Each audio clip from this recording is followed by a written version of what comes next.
Hi mga mamis, Belchase Chorizo Small Dozen or Mini Longganisa.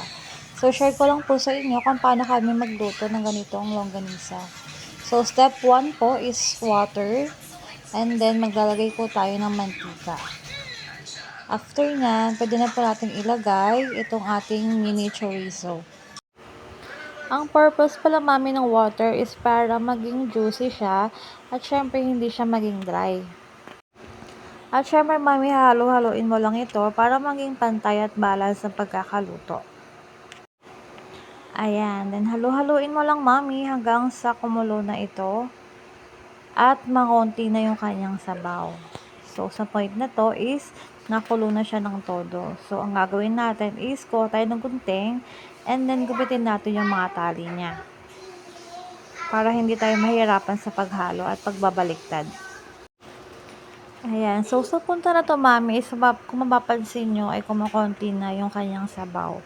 So, ang gagawin lang natin is continuously natin siyang hahaluin hanggang sa matuyo yung water. And then, yung mantika na lang yung matira.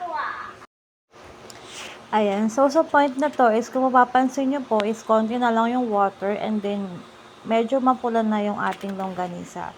So, mix lang po ng mix until matuyo yung water. And then, sa ganitong point, is mapapansin nyo, ay mapula na siya. And then, unti-unti nang natutuyo yung tubig. So, matitira na lang po dyan is yung kanyang mantika. Sa ganitong point, mami, is lalabas na yung pagiging juicy ng ating chorizo. So, ito na yung pinaka-flavor niya.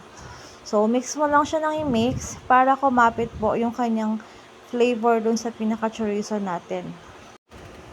Mix lang ng mix hanggang mawala yung sauce sa paligid.